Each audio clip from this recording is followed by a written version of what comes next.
Então aplauda Jesus mais forte. Ele é maravilhoso, é digno de honra, glória, louvor e adoração. Aleluia! Eu sou Márcio Fatioli, pastor da Igreja Internacional da Graça de Deus em Bauru. E você, meu amigo, minha amiga, são os meus convidados especiais para estarem comigo no próximo domingo às 8 horas da manhã, quando acontece o Santo Jejum da Vitória. Nós estamos, claro, por esse mês, entregando o sabonete para os 7 banhos da libertação. E você que ainda não o recebeu, você também deve vir recebê-lo, para que Deus faça milagres na sua vida. Falta de sorte, desemprego, impedimento, venha tomar esse banho de vitória, Deus vai te abençoar. Vamos para o livro de Provérbios 3:5, que foi onde nós começamos e paramos semana passada, não é verdade? No nosso seminário da última semana, nós dissemos o seguinte: para um vitorioso, há pelo menos 2 critérios que ele necessariamente precisa seguir. Primeiro, o critério da direção, e segundo, o critério da obediência. Para que nós possamos vencer em qualquer área da vida, inclusive na presença de Deus, nós precisamos desses 2 elementos. Primeiro direção, depois obediência. Pastor, mas a obediência está em primeiro lugar. É claro, desde que eu tenha recebido uma direção. Eu não tenho como obedecer aquilo que eu não sei que devo obedecer. Mas nós devemos obedecer a Bíblia. Aí vem a confusão. Porque é um livro tão grande, tão complexo, não é tão extenso e tão profundo, que se eu não tiver uma base, um norte, ao invés de ele me levar para cima, ele vai me levar para baixo. Se você notar, as piores seitas que há no mundo, todas vieram de uma leitura errada da própria Escritura Sagrada. Se você notar, da Igreja Católica Apostólica Romana, que tem uma leitura restrita da palavra e somente os clérigos podem interpretá-la, quase não surgiram seitas. Da Igreja Protestante, onde cada um lê e interpreta do seu jeito, surgiram a maior parte das seitas. Se você notar, Testemunho de Jeová, Mórmon e tantas outras vieram do protestantismo. Por quê? Porque o crente, ele não entende que ele precisa de uma direção para poder obedecer. Não, eu li na Bíblia que lá em Coríntios as mulheres tinham que usar véu. Pronto, toda mulher agora tem que entrar na igreja de véu. Isso é obediência sem direção. Não, eu li na Bíblia que, um exemplo, vamos lá, no sangue está a vida. Pronto, ninguém pode mais doar sangue, porque a vida de cada um está no seu próprio sangue. Então o sangue não pode ser colocado no corpo de outra pessoa. Pronto, surgiu uma nova seita. Não, nós lemos na Bíblia que a lei foi superada e agora nós estamos na graça. Pronto, não tem que dar dízimo, não tem que... Calma, gente. Isso é obediência sem direção. Quem está entendendo? A pessoa até tem boa vontade, ela até quer praticar a Bíblia, mas ela não sabe por onde começa. E é verdade. O católico não conhece a Bíblia, o crente não sabe o que faz com ela. Cada um pensa de um jeito, cada um pensa de uma maneira. E é claro que na liberdade há o crescimento. Você tem Assembleia de Deus, Batista, Universal, Presbiteriana, Graça, Metodista. Você pega tudo isso e faz um extrato maravilhoso. É a obra de Deus, é a palavra de Deus. Agora, quando você pega um entendimento isolado e você se afasta dessa média, você acaba fundando uma seita. E você sabe que tem crente que tem a sua seita particular, né? O cara fala, não, café eu não tomo. Por quê? Porque café é droga, café é cafeína. E o crente não pode usar drogas. Calma, que interpretação é essa que você está fazendo? Todo remédio, para cura de doenças é baseado em quê? Em droga. Só que são drogas lícitas. Percebe que as farmácias, hoje não se usa mais o termo farmácia, como é que elas se chamam? Drogaria, é lugar onde vende droga. Então eu não posso tomar cafeína porque prejudicaria meu corpo. De onde você tirou isso? Mas tem o crente da sua seita particular também, Eu não subo no monte de roupa vermelha. De onde você tirou isso? Deus me falou. Eu estou mais para achar que você está ficando xarope do que Deus tenha te dito alguma coisa. Não, eu não congrego de quarta-feira. Por quê? Porque na minha crença eu tenho que vir só no domingo. Você criou sua própria seita. Não, o meu dízimo eu não entrego 10%, eu entrego 8% e 2% eu mando para caridade. Você criou sua própria seita, não entra nisso. Falamos na semana passada, confia no Senhor de todo o teu coração e não te estribes no teu próprio entendimento. O que esta palavra está dizendo? Se Deus instituiu, né, um altar, um púlpito para te alimentar, é desse púlpito que vai sair a direção espiritual para a sua vida. Só que a gente não pode estribar no nosso próprio entendimento. Em outras palavras, eu penso assim. Gente, toda pessoa que tem essa convicção pode ter certeza, ela está errada. Na verdade, nós sempre temos o que aprender. A gente nunca pode dar sentença para nada na vida. Tem pessoa que diz, olha, eu não tomo café, eu detesto café. 20 anos depois ela está tomando café. Experimentou, gostou e passou a tomar. Nunca farei isso. Alguém já disse o ditado, nunca diga nunca. Não é? Eu falei para vocês já, eu e a Lívia somos casados, apaixonados, 2 pombinhos, aleluia. Mas o nosso começo foi de briga. Nós trabalhávamos juntos, né? E a Lívia trabalhava do outro lado da prateleira.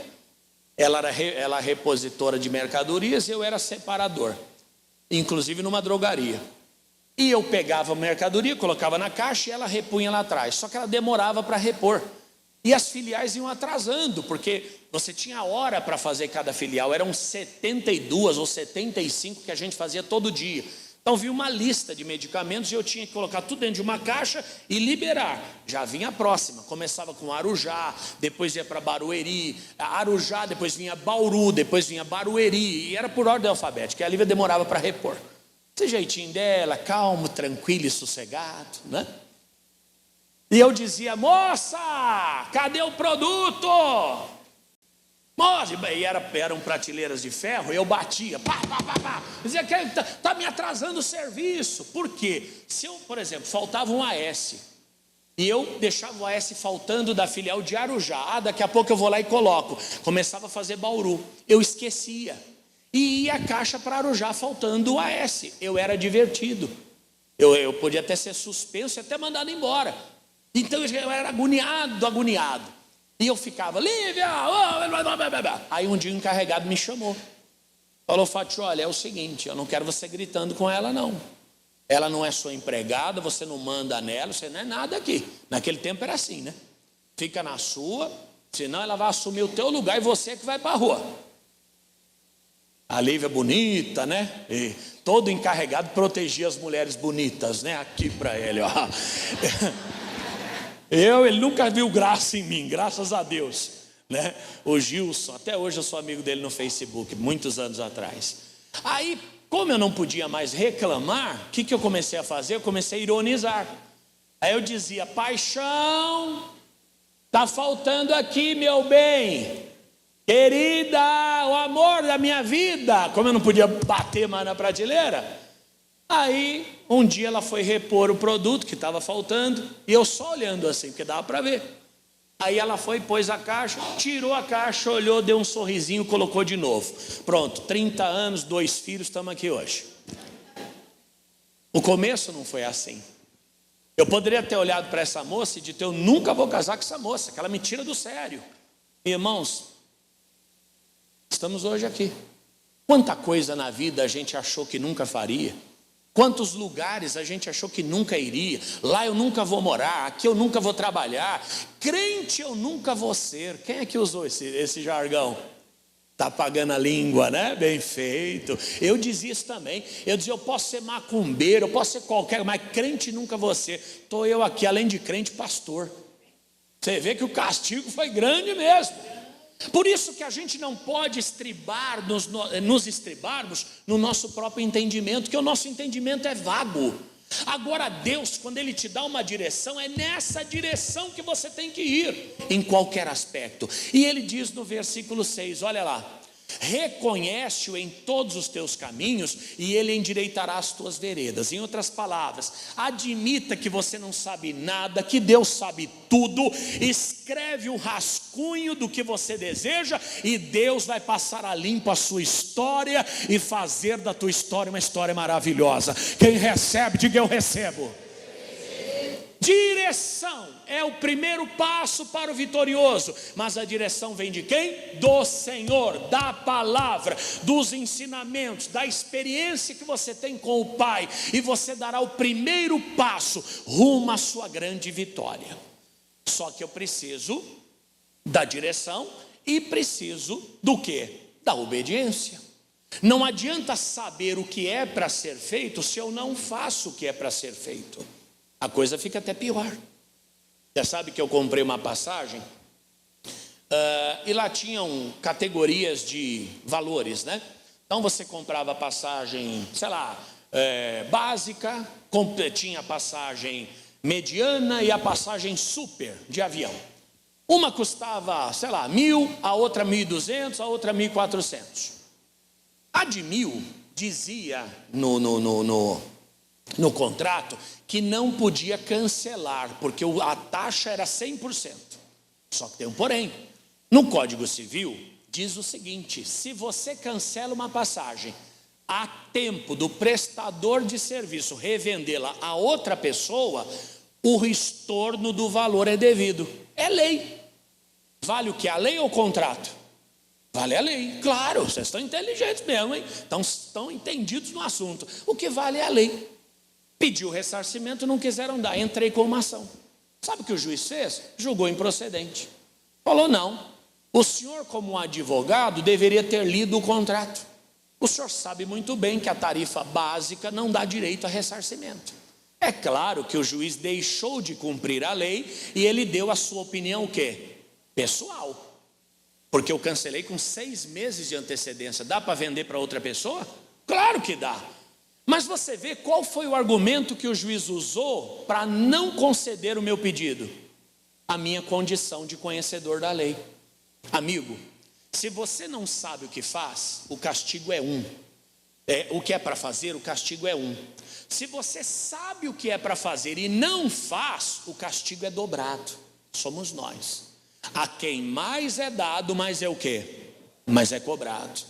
Nós seremos cobrados por aquilo que a gente sabe que deve ser feito. Você fala: pastor, mas eu não conheço a Bíblia toda. Mas não é só de Bíblia que eu estou falando. Você sabe que a velhice chega. Está se preparando para isso? Não, pastor, estou vivendo como não houvesse amanhã. Já viu aquele ditado? Só se vive uma vez. Eu sempre conto a história da minha mãe na praia. Vamos comprar camarão. Mas não dá. R$100 uma porção de camarão, R$200 uma porção de camarão. Não, a gente compra no mercado, faz em casa, paga 40 pau, faz em casa. Depois morre, fica tudo aí. Teoria da minha mãe. O problema qual que é? É que não morre. Não morre, irmão. Ainda mais quem usa esse tipo de fala, esse é que não morre mesmo. Não morre. Aí fica o boleto, a fatura. Resumindo, você está na juventude hoje. Você sabe que a velhice chega. Chega para todo mundo, viu, gente? Esses dias eu dei uma baixadinha, crocante.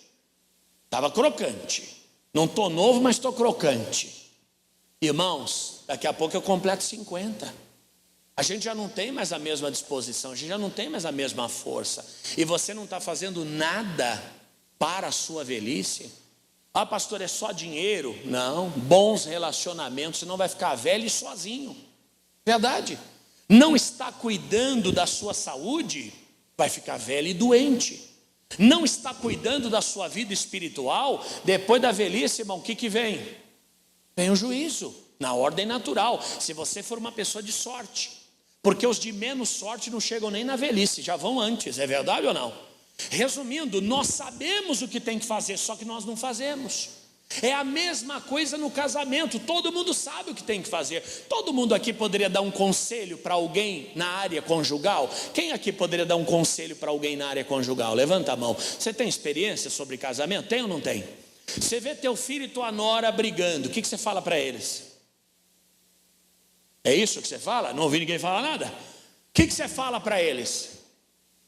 Gente, não brigue, isso aí não leva a nada. Vocês têm que se entender, vocês têm que se dar bem. Conversa, não é o que a gente fala para os filhos? Sim ou não? Sim ou não? Você vê um dos dois com ciúme, o que você fala? Deixa de ser boba, você é tão bonita. Você acha que ele vai te trocar por qualquer coisa? Você é muito maior, você é muito melhor. Deixa de ser bobo, rapaz, essa mulher é tua. Não é esse conselho que a gente dá? Sim ou não? Meia hora depois nós é que estamos brigando por ciúme ou por qualquer outra coisa. Resumindo, o que tem que fazer, todo mundo sabe, inclusive a gente sabe para aconselhar os outros. E Bíblia? Irmão, a gente tem na ponta da língua. A pessoa está desesperada, vai dar tudo certo. Confia em Deus. Jesus é maravilhoso. Está doente, Ele cura, hein? Jesus cura. Meia hora depois, pegou o diagnóstico. A mesma pessoa. Acho que agora eu morro. Você acabou de pregar para o outro, dizendo que Jesus cura. O problema, irmãos, é que a direção a gente já tem, a gente só não segue. A direção para tudo na vida, principalmente você que é um ouvinte do Evangelho. O salmista Davi, ele disse: tu me fizeste mais sábio do que os meus inimigos por meio dos teus mandamentos. Quem tem a palavra de Deus tem sabedoria, quem tem a palavra de Deus tem discernimento, quem tem a palavra de Deus sai na frente. Dá um glória bem alto aí, gente. Veja na prática. Fiz o casamento da minha filha e há muito tempo a minha família dizia: deixa ela namorar, deixa a menina. Até um dia minha mãe falando, né? Eu sempre falo da minha mãe aqui, que minha mãe é presente na minha vida, e é melhor falar da minha do que da sua também, né? Minha mãe um dia falou para mim: deixa a menina namorar. Eu, por exemplo, comecei a namorar com 17 anos, casei com 18 e tive você com 19. Aí tinha um amigo do lado do pastor, olhou para ele e falou assim: e ganhou o que com isso? Pronto, ficou doida. E ganhou o que com isso? Não, na verdade, glória a Deus, estou eu aqui, né, belo e formoso, mas podia ter estudado antes de tudo isso. Hoje teria uma profissão, teria uma vida financeira melhor, mas não, teve filhos como a maioria das pessoas. Quer dizer, deixa a menina namorar? Não, não vai namorar, calma, tem que estudar primeiro, tem que pensar em outras coisas, ela tem que construir a vida dela. Aí apareceu com um feioso lá, o Abner, que hoje é meu genro. Pastor, ô pai, esse é o Abner, um cara legal, bacana pra caramba. O Abner, no melhor sentido da palavra, é uma pessoa apaixonante. É aquele cara que arranca a sua meia sem tirar o seu sapato. Até conversando com um amigo, ele falou para mim um dia desse, falou: pastor, estou pensando em comprar um caminhão, mas está muito barato esse caminhão. Mas olha, o pessoal é gente boa, parece que são boa gente. Falei: amigo, você nunca vai ver um golpista gente ruim. Todo golpista é gente boa, é ou não é? Todo golpista é simpático, é bacana. Vamos voltar para o Abner. O Abner não é golpista não, tá? Mas tem que vigiar. Falei: Giovana, você está com 17 anos, você não vai namorar agora não, espera mais um pouco, faz a faculdade, conclui o que tem que concluir, depois você vai. Mas todo mundo falando, todo mundo falando, todo mundo falando. Falei: então tá bom. Um ano depois, falei: vai namorar. Tá, pai, obrigado, tá. E o casamento é quando? Ah, mas como assim, pai? Falei: não, crente começa a namorar para casar. Crente não namora para outra coisa não. Não, pai, 2 anos aí a gente está vendo. Passou os 2 anos, falei: já pode marcar a data? Marcou. Deu certo, glória a Deus. Quanto tempo estão de casado? 2 anos? 3? 3 anos já. Aí, irmãos, todo mundo que me criticou, ele é muito duro, ele é muito exigente, ele é muito antigo, a mentalidade é antiga, estavam todos no casamento da Giovana. Aí eu fiz o casamento. Falei: olha, meus amigos, a gente pode até criticar os métodos, do crente, do servo de Deus. Mas os resultados não dá para criticar. Está aqui minha filha casando com o primeiro namorado, né? Dentro das conformidades. E hoje eu posso dizer que essa moça só me deu orgulho até aqui. Resumindo, amigo, o mundo pode ter muitas direções para você, mas é a direção de Deus que vai prevalecer. Veja a casa do crente e a casa do mundano hoje. A casa do crente tem prosperidade, tem paz, tem felicidade. Aqueles que são criados no caminho de Deus andam numa vida digna, gente do bem.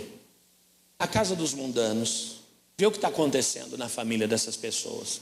É droga, é prostituição, é desgraça, é o tempo inteiro. Então, amigo, reconhece o Senhor em todos os seus caminhos, coloca tudo na mão dele, deixa ele te abençoar, deixa ele te dirigir. Agora, no segundo tópico, olha o que diz 1 Samuel 15, 22, que é sobre a obediência. A direção leva você para o caminho maravilhoso, da vitória, do sucesso, em tudo, gente. Vida familiar, vida profissional, vida emocional. A direção é que vai apontar o caminho. Porém, não adianta saber o que é para fazer se a gente não faz. Aí fica pior, a conta vem dobrada. Segundo elemento, obediência. Primeiro direção, agora obediência. Porém, Samuel disse: tem porventura o Senhor tanto prazer em holocaustos e em sacrifícios, como que em se obedeça à palavra do Senhor? Gente, vamos finalizar a leitura. Vai lá. Eis que obedecer é melhor do que o quê? Sacrificar. E o atender é melhor do que o quê? Gordura de carneiros. Para quê? Irmãos, aqui nós estamos sendo informados daquilo que Deus se agrada. Não adianta você querer fazer por mim o que eu não gosto. Por exemplo, quais são as cores da minha roupa? Cinza e azul. É isso que eu uso. A Lívia até brinca, fala: parece o guarda-roupa do Batman, seu guarda-roupa. Porque só tem cinza e azul, não tem outra cor. Preto também, preto, cinza e azul. Aí você vai me dar um presente de aniversário. Pastor, comprei esse terno laranja, achei lindo. Então é melhor você usar. Eu não gosto de laranja. Ai, pastor, mas o que vale é o presente. Claro, eu como uma pessoa educada, vou receber, vou te dar um abraço e vou pendurar o terno e falar: meu Deus, prepara um dia para eu usar isso aqui. Quem sabe? Não é verdade? Você me dá, por exemplo, uma camisa do Vasco, do Flamengo. Eu não entendo nada de time. Eu prefiro que você me dê minha parte em comida. Aonde eu quero chegar? Se a gente começar a olhar para o Senhor como pessoa, igual a mim e a você, você vai ter um relacionamento com Ele muito tranquilo. O problema é que a gente não vê Deus como uma pessoa, a gente vê Deus como uma estátua. O que estátua gosta? A estátua gosta de vela. Quem serve uma estátua realmente não tem grandes problemas, porque servir estátua, você vai lá, acende uma vela. É isso ou não? O outro vai lá, põe um docinho embaixo, dependendo da estátua. O outro vai lá, passa a mão na estátua. Gente, aquilo não é um ser humano, aquilo é uma estátua. O nosso Deus, Ele nos criou a sua imagem e semelhança. Você é igualzinho a Ele. Tira os defeitos, você é igualzinho a Ele.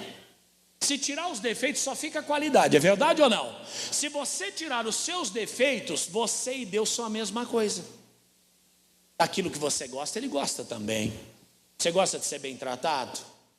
Você gosta de ser privilegiado? Você gosta de ser honrado? Você gosta de ser servido? Gosta ou não gosta? Você gosta de ser prioridade na vida de alguém? Fui 3 vezes em Campinas e um grande amigo que eu tenho lá não me atendeu nenhuma das 3 vezes. Eu não fui na casa dele não, mas eu esperava que ele me visitasse, que ele fosse onde eu estivesse, ou pelo menos dissesse: pastor, estou aqui no shopping, não é da igreja, não é da minha família. Pastor, vai me chamando de pastor porque também é da igreja. Estou aqui no shopping, se o senhor quiser vir aqui, a gente toma um café junto. Ô pastor, eu vou até aí. Fui 3 vezes. Cadê o fulano? Ai, está não sei aonde. Cadê o ciclano? Ai, trabalhou até tarde, está dormindo. Cadê não sei o que? Ah, irmão, na quarta vez que eu encontrei, dei um abraço nele, gosto muito dele. Falei, amigo, é o seguinte, eu não vou mais te procurar. Se você fosse em Bauru, eu deixaria tudo que eu estivesse fazendo para te atender. Eu vim em Campinas 3 vezes, você não teve tempo para mim. Então a partir de hoje, se você não me procurar, eu não te procuro mais. Ô pastor, desculpa, e não sei o que. Falei, não tem problema, eu entendo a sua agenda. A diferença é que você na minha agenda é prioridade. Talvez eu não tenha sido prioridade para você. Amigos, Deus é essa pessoa que vai 3 reuniões te encontrar e você não está. Vai 4 cultos te encontrar, porque a coisa de Deus é comigo e com você, não é com o grupo. Ai, eu estou dormindo, mas a igreja está louvando. A igreja pode estar, mas você não está. E o negócio de Deus é contigo, não é com o outro. Só que você passa 2 domingos sem vir. Você está magoando o Espírito Santo. A não ser que você não entendeu isso ainda, que você está se relacionando com Ele, que você tem uma vida na presença dele. Você não é um membro de uma igreja simplesmente, você é um servo do Deus vivo. E tem gente que não entendeu isso ainda. Estátua não tem sentimento, o Espírito Santo tem. Ele se ira, ele se entristece, ele se chateia, ele se sente menosprezado. E o problema é que a gente sempre dá o primeiro passo para tudo, mas ele dá o segundo. Como pregamos há semanas atrás, o Senhor tem se desviado de mim, não tem ouvido as minhas orações. Não foi o que Saul ouviu? Não foi o que Saul falou, sim ou não? Por quê? Porque todas as vezes que o Senhor o procurou, não encontrou. E no dia que ele procurou o Senhor, quem não encontrou foi ele. Você tem um amigo.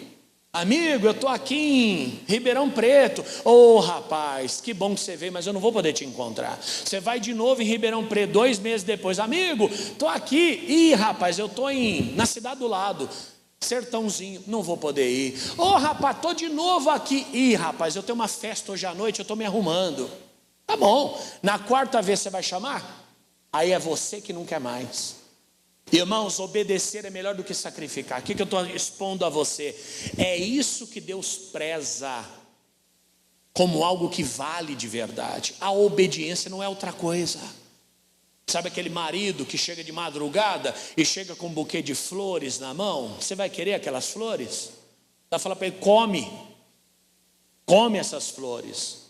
É verdade ou não? Você não quer buquê de flores, você quer um marido. Certo? Você não quer presentinho, caixa de bombom, você quer um marido. Mesma coisa a mulher. Você não quer elogio, cafuné, massagem nos pés, você quer uma esposa. Irmãos, Deus não quer alguém que traga presentes para Ele. Deus quer alguém que sirva a Ele. E que você possa ser esta pessoa. E servir a Deus, o primeiro elemento é a obediência, não tem outro modo. Jesus disse, vocês serão meus amigos se fizer o que eu mando. Não é o que eu peço, é o que eu mando. Porque Deus não pede, Deus o quê? Deus manda. Se Ele é Deus na tua vida, Ele não te pede nada, Ele manda. E olha que Ele manda o tempo inteiro determinadas atitudes e nós não cumprimos. É uma oferta, quanta gente, o coração arde. Gente, 12 pessoas, posso fazer uma doação e a pessoa sente aquilo dentro dela, mas ela não obedece. É o batismo, não, eu vou, coloca até o nome, mas não comparece no dia. É o perdão de alguém, ou pedir perdão para alguém, e a gente não obedece.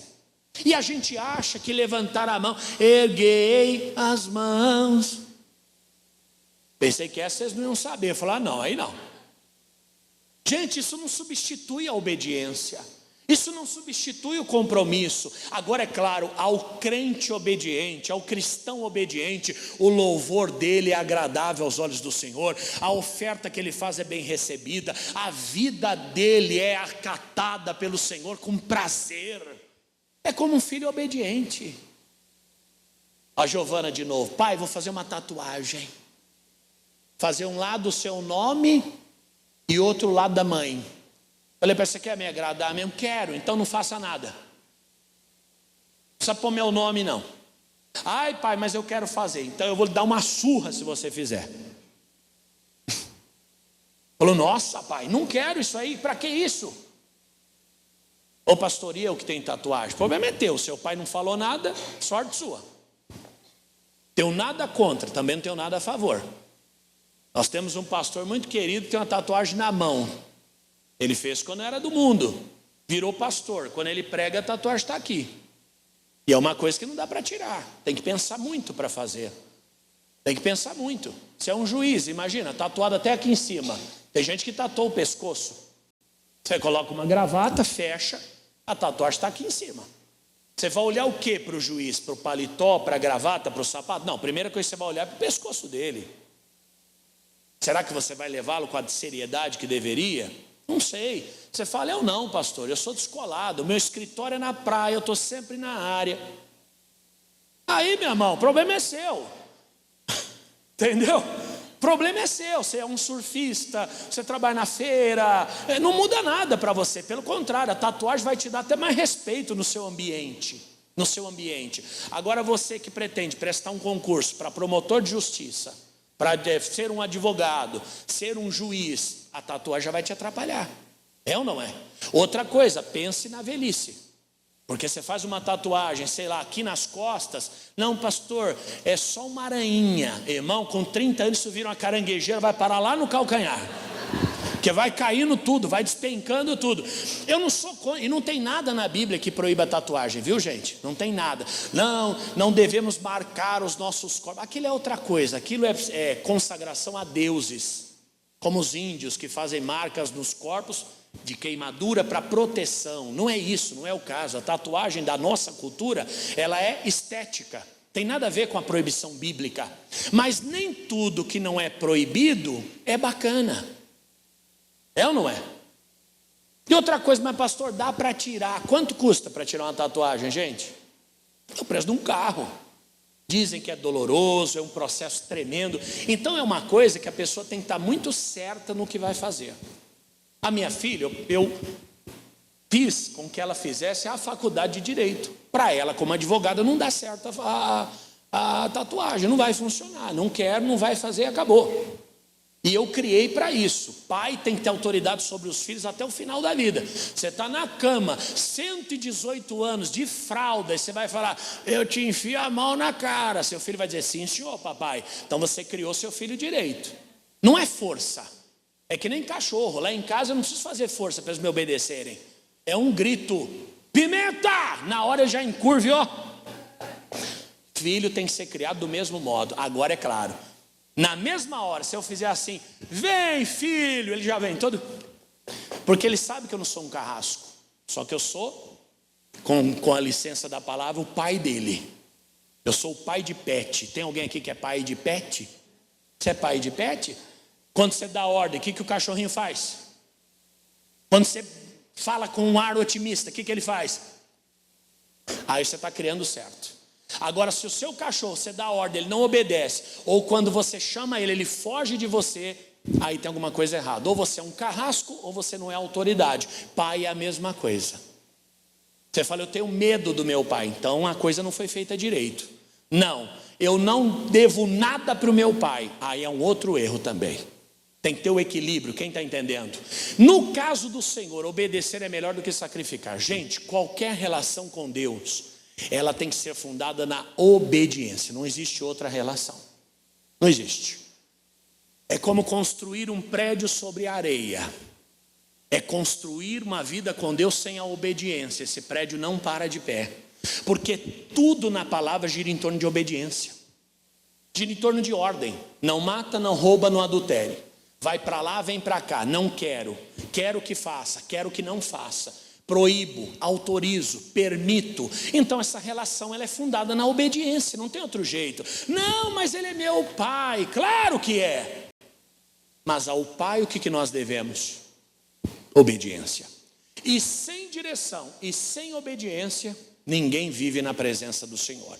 Olha o que acontece quando a gente tenta trilhar esse caminho. 1 Crônicas 13:1, vamos lá.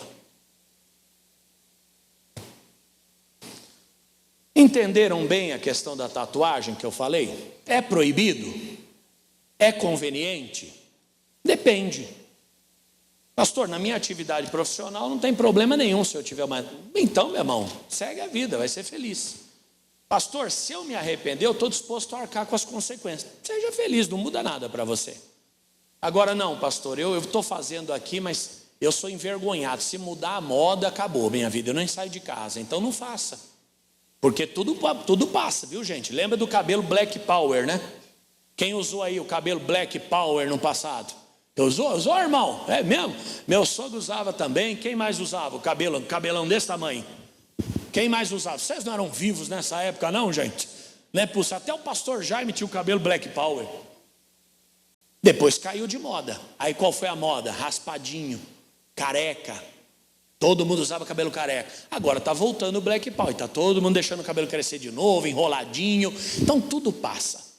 Só que o cabelo é mais fácil, deixa crescer ou corta. E outras coisas, como é que muda? Aí já é um pouco mais difícil. E teve Davi conselho com os capitães dos milhares e dos centos e com todos os príncipes.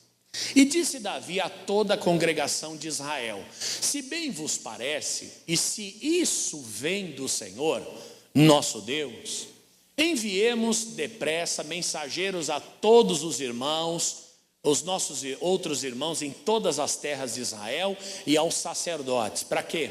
E aos levitas com eles nas cidades e nos seus arrabaldes, para que se nos dias de Saul, volta um pouquinho, para nós não perdermos a leitura. Para que se nos dias porque não a buscamos nos dias de Saul. Agora sim, vai lá. Eu estou pulando o texto aqui, não é possível. Volta um pouquinho. Isso. E aos levitas, com eles nas cidades e nos seus arrabaldes, para que se ajuntem conosco. Agora sim. Tornemos a trazer para nós a arca do nosso Deus, porque não a buscamos nos dias de Saul. Vai à frente. Então disse toda a congregação que assim se fizesse, porque esse negócio pareceu reto aos olhos de todo o povo. Aqui Davi, ele dá uma direção, sim ou não? Mas ele não recebe uma direção.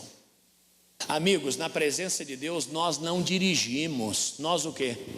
Somos dirigidos. Não faça nada sem direção. Agora, a partir do momento que Deus te dirige, aí você passa a executar. O que aconteceu aqui?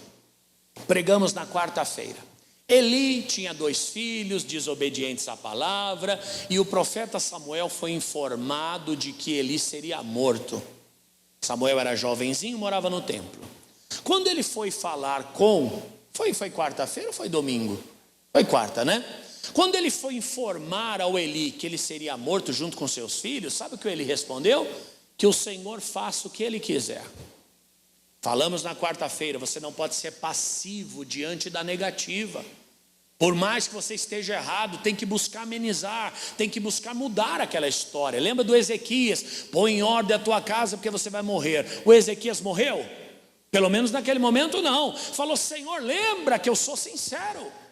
E Deus deu a ele 15 anos de vida. Quer dizer, ele não aceitou aquilo. No caso do Eli, ele aceitou. Falou: que Deus faça o que ele quiser. E sabe o que aconteceu? Morreu. Morreram ele e os seus filhos. Os filhos morreram na guerra, e o Eli, quando soube da notícia, caiu para trás e quebrou o pescoço. Era bem gordão, diz a Bíblia, quebrou o pescoço. Por que esse texto tem a ver? Porque no desespero, os filhos de Eli levaram a arca da aliança para a batalha.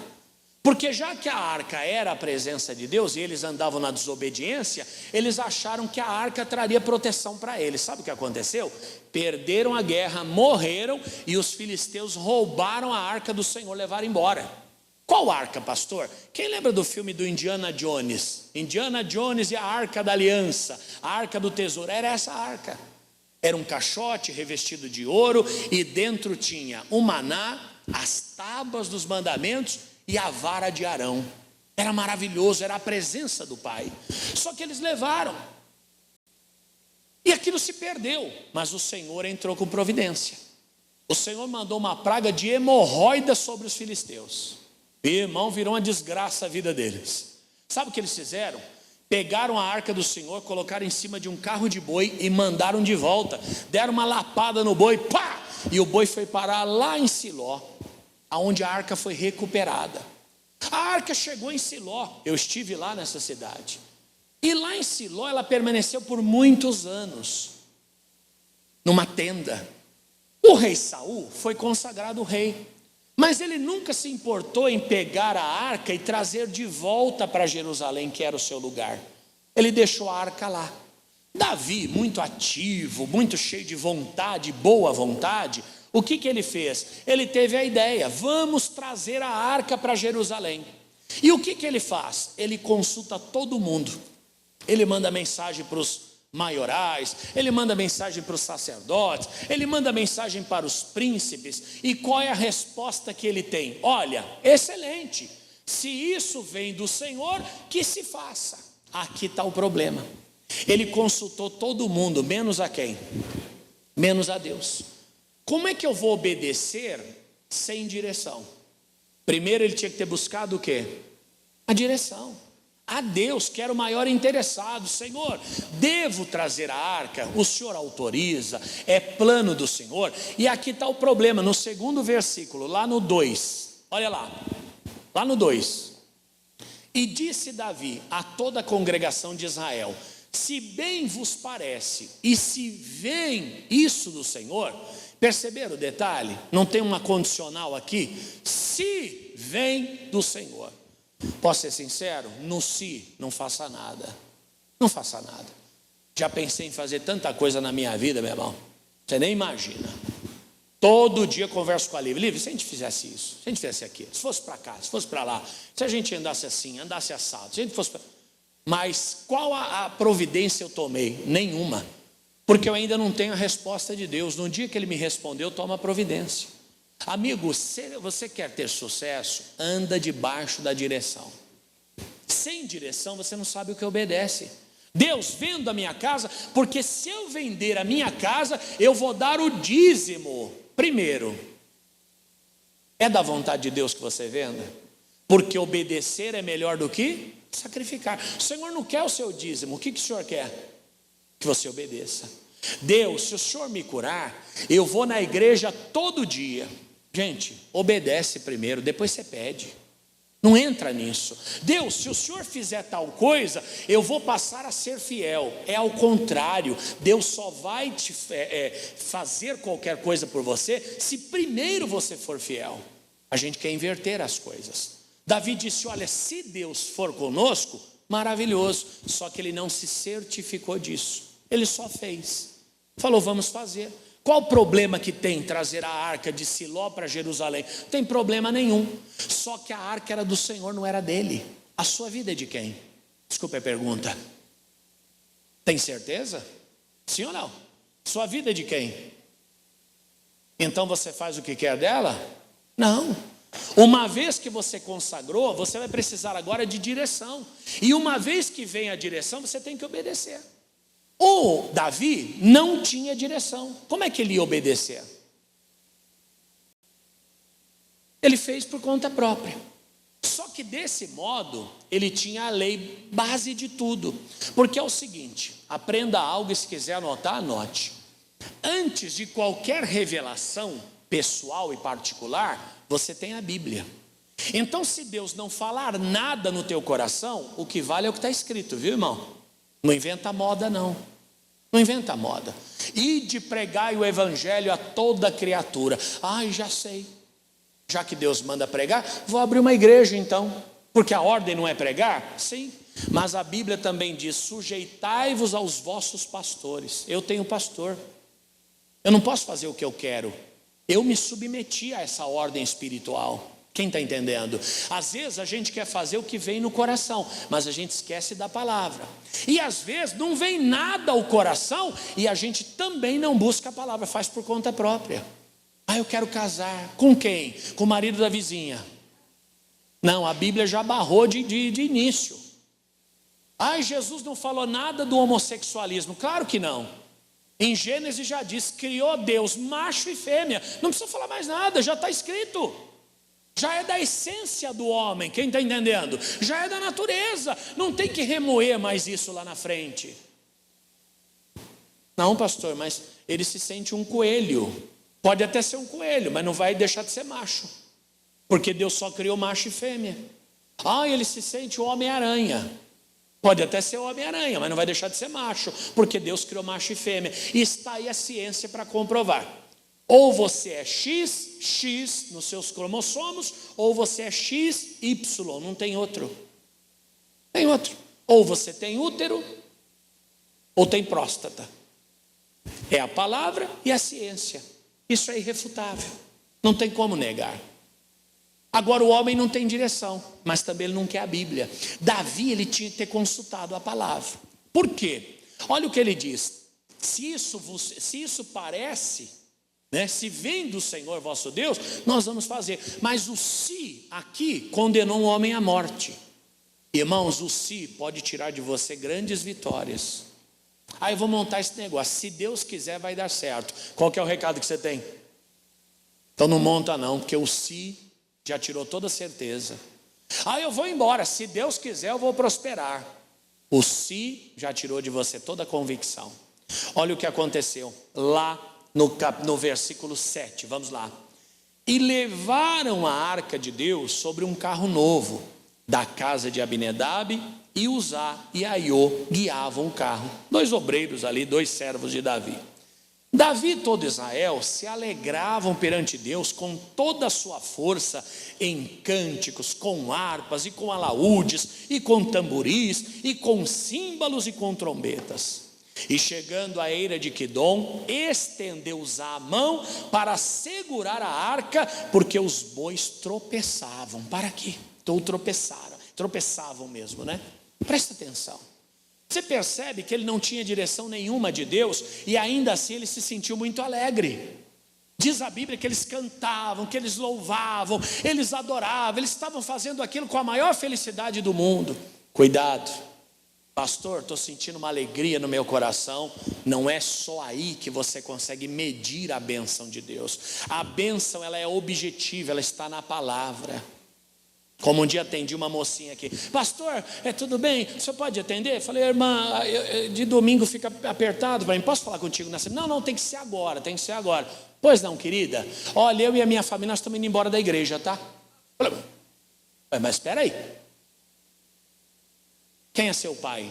Meu pai é aquele que senta ali. Falei, não, então eu vou falar com teu pai, não é com você. Você não responde pela sua casa.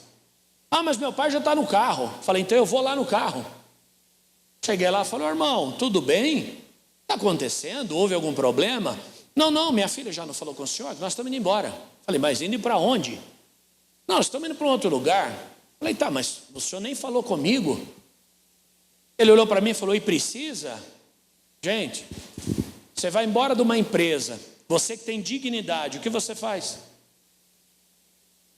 Se for uma pequena empresa, você fala com o patrão, amigo, obrigado, estou saindo, agradeço por tudo, tá bom? Que Deus abençoe, espero ter as portas sempre abertas. Se é uma média empresa, departamento pessoal, olá, vim aqui, vim pedir minhas contas. E ainda, se for uma pessoa de excelente convívio, você vai lá no departamento despedir de um por um. Gente, estou indo, obrigado, muito feliz em ter conhecido. Isso é uma empresa, não é uma igreja não. Tem pessoa que acha que a igreja, irmãos, ela é menos organizada do que uma empresa. Como uma obreira que um dia falou para mim, falei, olha, senhora, todo obreiro tem que chegar 20 minutos antes do culto. E a mulher chegou 10 minutos depois do início do culto. Eu falei para minha auxiliar, vem cá, tá? Falei, tá vendo aquela obreira? Fala para ela sentar. Ela chegou atrasada. Ela sentou, no final do culto ela veio falar comigo. Eu acho que até eu chamei. Ela veio, irmã, eu pedi para chegar 20 minutos antes, só chegou com 10 minutos de atraso e já se posicionou. Falei, não pode, só tem que chegar cedo. Ela olhou para mim e falou, isso aqui é uma empresa por acaso? Falei, não, a senhora tem razão, isso aqui não é uma empresa. Isso aqui é a obra de Deus, é muito mais. É muito mais do que uma empresa. As pessoas não têm essa consciência, como Davi não teve. Veja que Davi era um rei. Davi era um rei. Mas pastor, voltando ao assunto, é proibido ir embora de uma igreja? É claro que não, você tem que frequentar onde você se sente bem. Desde que você não esteja fugindo da palavra, porque a palavra vai te pegar lá também, fica tranquilo. Eu sou amigado, e o pastor fala muito de gente amigada, então eu vou para uma igreja que não fala sobre isso. Fica tranquilo que no dia do juízo final você vai ser pego. Fique em paz. O pastor fala de dízimo, sabe, me incomoda que eu sou canguinha, muquenga, como é que tem um nome aí? Pastor Valdir trouxe essa aí esses dias, muquenga. Eu sou muquirana. Aí você vai para uma igreja que não fala de dízimo. Fique tranquilo, no dia do juízo a palavra vai te pegar. Falaram isso para Jesus, falaram, olha, você vai nos condenar? Você está de brincadeira? Jesus disse, eu não, mas a palavra que eu prego, essa vos condenará no último dia. Jesus falou, eu não condeno ninguém, eu também não. Mas pastor, não pode ir embora de uma igreja? Pode. A questão não é ir embora, a questão é por quê? Por que eu estou indo embora? Eu estou fugindo da palavra? Eu estou querendo viver em rebeldia? Principalmente os jovens, se os pais não percebem. Pastor, meu filho está querendo ir embora para uma igreja de parede preta. Amigo, desculpe, mas é dali para o mundo. É dali para o mundo. Aqui, não estou falando dos outros, falando da gente. Aqui tem cuidado. Se eu olhar aqui, eu perceber que você está faltando, eu vou atrás de você. Se eu olhar para o teu filho e perceber que ele está no celular o tempo inteiro, eu vou chamar ele. Falou, amiguinho, você tem que prestar atenção na palavra. Você entra numa escuridão tremenda onde ninguém te conhece, amigo. E geralmente pregações todas para inflar o nosso ego. Pregações todas que seguem mais ou menos o que eu seguia na academia. Eu comecei na academia. Aí colocava lá uns 10 quilos. Não é gostoso? Eu desse tamanho, o que é 10 quilos? Não é nada. 10 quilos é o prato que eu seguro para comer, não sinto nada. Chegava em casa ali, e aí? Não estou sentindo nada. Chegava no outro dia, aí? Não estou sentindo nada. Ela falou, você está fazendo errado. Eu vou com você. Chegou lá, colocou o peso certo, ajeitou minha postura, falou, agora sim, você tem que fazer reto. Respira, barriga para dentro, peito para fora. Vai. No 10º, a vontade é sair correndo no meio da rua. Irmão, no outro dia, olha eu. Falei, Lívia, eu estou todo quebrado. Ela falou, agora você está fazendo certo. Posso falar uma coisa? Eu sou pastor há 30 anos. No dia que você entra aqui, a palavra te quebra, você está fazendo certo. No dia que você for numa igreja, porque se o homem não te reconhecer, Deus te reconhece. Você num pecado tremendo e lá no meio que nem um palhaço. Satanás está te enganando. Esse é o recado. É mentiroso, é caloteiro, não respeita a autoridade. Deus vai te enriquecer nesta terra. E desculpa, você está sendo enganado. E é só o que se vê hoje. Pegue um culto desses da atualidade e veja se fala contra o adultério. Você não vê isso. É sempre palavra motivacional. E a molecada está doidinha para ir para isso, gente. Desculpe. Eu sei que a gente gosta de coisa moderna. Tem que renovar. Quem não atualizar vai ficar para trás. A pessoa tem um comércio, fala, meu Deus, minha loja vende a mesma coisa que 20 anos atrás. Mas se você olhar, o mesmo prego da parede é o de 20 anos atrás também. Como é que essa loja vai melhorar? Nunca. Igreja é a mesma coisa. Tem que ter um berçário bacana, tem que ter um atendimento para os jovens bacana, tem que ter uma estrutura, tem que ter acolhimento, tem que modernizar. Agora é o que eu disse, a questão não é ir embora, a questão é por que ir embora. Por que Davi queria carregar a arca? Deus mandou, ele tinha uma ordem de Deus? Não, ele fez porque achou que tinha que fazer. Tem gente tomando decisão desse mesmo modo todo dia. Muda de casamento, muda de casa, muda de emprego, muda de igreja, só não muda de vida. E acha que vai ter resultado diferente. Primeiro é direção, depois é o que, gente? É obediência. É obediência. Se eu não tenho uma direção no meu coração, eu tenho que consultar a palavra. O que a palavra fala sobre princípios? O que a palavra fala sobre consideração? O que a palavra fala sobre responsabilidade? Quer dizer, eu tenho um filho de 14 anos. Ô menino, por que você está querendo ir embora? Não, mãe, porque os meninos estão lá, né? Sabe como é que é? Vai levantar a vida desses meninos. Não é porque está a igreja que são crentes, não, irmãos. Tem gente dentro de igreja usando droga. Tem gente dentro de igreja se prostituindo. É o que mais tem hoje. Afinal de contas, o Apocalipse é logo ali. Gente, presta atenção. É o que eu sempre digo. Nós temos a Bíblia como um livro enorme. Sim ou não? Sim ou não? Tudo isso aqui já se cumpriu. Só falta isso. E é aqui que nós estamos. Diga a pessoa ao teu lado, é aqui que nós estamos. E sabe o que é que está faltando se cumprir? Ou talvez já esteja até se cumprindo? Diga forte. O Apocalipse. Aonde a Bíblia diz que as pessoas não suportariam a sã doutrina, levantariam para si mestres segundo a sua própria maldade. Em outras palavras, eu não quero saber de céu, eu quero saber de ficar rico. Então a pessoa vai e encontra alguém que não fala de céu, que só fala de riqueza, que também não é errado, desde que haja um conjunto. Quem está entendendo, gente? O que foi que aconteceu? Eles cantavam, se alegraram, a arca indo para Jerusalém, aquela festa tremenda. Nem tudo aquilo que dá alegria no teu coração vem de Deus, cuidado. Sabe por quê? Porque a alegria de Deus ela é permanente, mas a alegria do mundo, do diabo, a alegria da carne, ela é passageira, gente. Continua lá no texto. E chegando à eira de Quidom, estendeu-os a mão para segurar a arca, porque os bois tropeçavam. Então se acendeu a ira do Senhor contra Uzá, e o feriu por ter estendido a mão à arca, e morreu ali perante Deus. Para quê? Pastor, por que ele morreu? A pergunta não é essa. Você sabe que, deixa eu abrir aqui em Crônicas 13:7, para não errar na informação.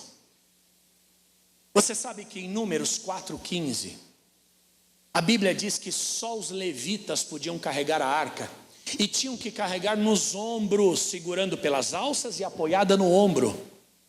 Davi fez dessa maneira?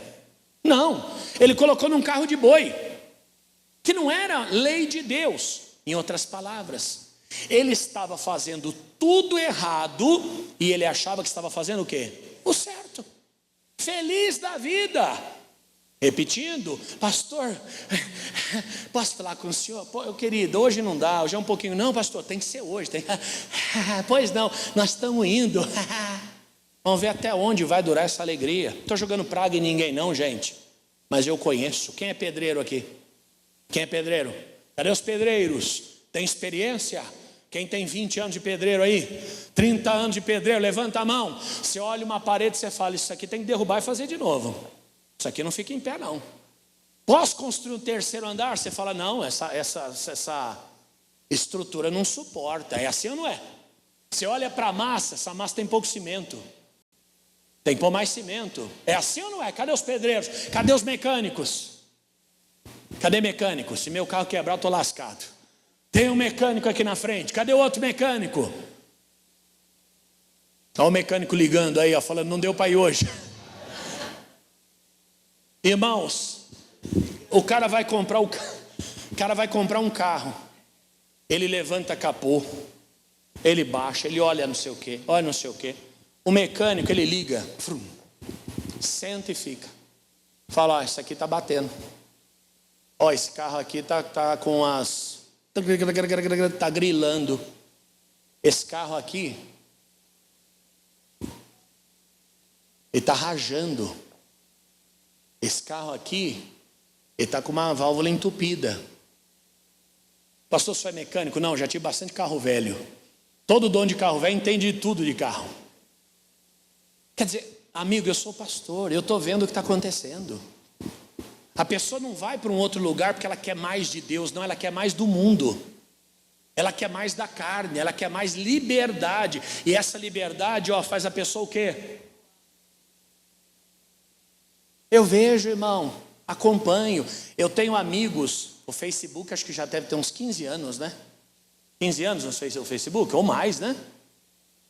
Uns 15, 18 anos tem o Facebook.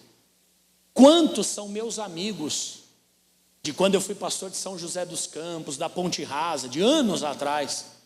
Hoje eu vejo story com latinha na mão, homem casando com homem, que um dia era menino na minha igreja, frequentava lá, mulher beijando mulher no story. Eu vejo isso, eu acompanho a vida das pessoas. Hoje na rede social não tem como. Sabe qual foi o primeiro passo delas?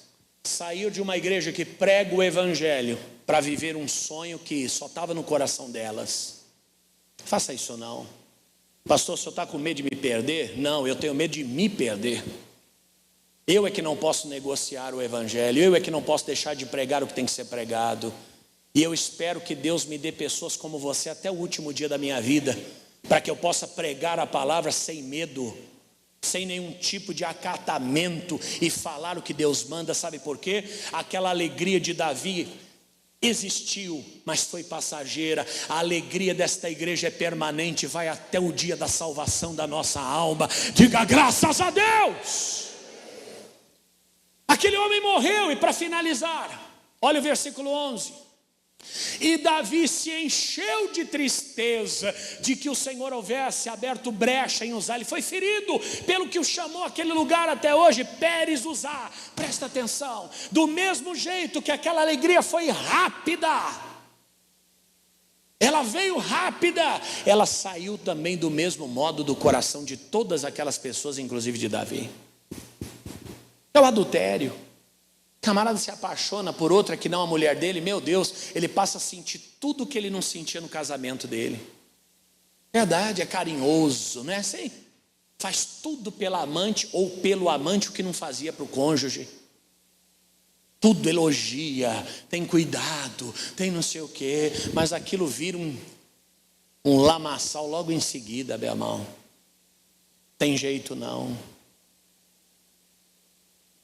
Para encerrar uma historinha que eu ouvi, tempo da política. O cidadão estava para escolher entre o céu e o inferno. Falou, olha, eu quero conhecer o inferno primeiro. E Satanás, que queria o seu voto, levou ele até o inferno. Chegou lá no inferno, tinha uma piscina de hidromassagem, água morna, gente bonita, tudo ajeitado, rodízio, comida, vontade, batata frita. Que mais tinha lá, gente? Eu ouvi falar, não fui não, viu? Falou, rapaz, eu não sabia que o inferno era assim não, achei que fosse um negócio diferente. Falaram diferente isso aqui. Falou, tá bom, já conheci, deixa eu voltar. Voltou, o anjo falou, e agora, vamos conhecer o céu? Foi, chegou lá no céu, tudo branquinho, aquela grama verde, mas tudo branquinho, nuvens. Um dormindo de um lado, outro na rede do outro, um coral cantando de fundo. Falou, mas e o rodízio? Não, aqui não tem não. E a banheira? Não, aqui a gente não usa. Mas e aquele negócio? Não, aqui a gente não tem, nossa vida é essa aqui. Oh, não, então eu vou ficar para o inferno. O inferno está mais interessante.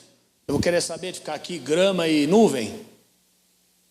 Falou, então tá bom, só que não tem volta. Ele foi, daqui a pouco abriu o alçapão, caiu, irmão, aquela banheira virou um caldeirão fervendo. As pessoas bonitas, tudo demônio, gente. Comida não tinha, aquele cheiro de esgoto, aquele cheiro de lixão, aquele lugar terrível. Ele falou, diabo, o que aconteceu? Eu vim naquele dia e era tudo diferente, hoje eu estou vendo isso aqui. E o diabo falou para ele, é que naquele momento nós estávamos na campanha, a gente só queria o seu voto. Essa é a realidade, seja bem-vindo ao inferno. Irmão, a campanha às vezes é bonita, mas a realidade é outra. Direção e obediência é a chave para o nosso sucesso. Vamos aplaudir Jesus! Oh, glória! Cussi Júnior 325 é o endereço da vitória e aonde eu, Márcio Fatioli, quero te encontrar no próximo domingo às 8 horas da manhã. Que Deus te abençoe e até a próxima oportunidade. Em o nome de Jesus, em o nome de Jesus, você triunfará.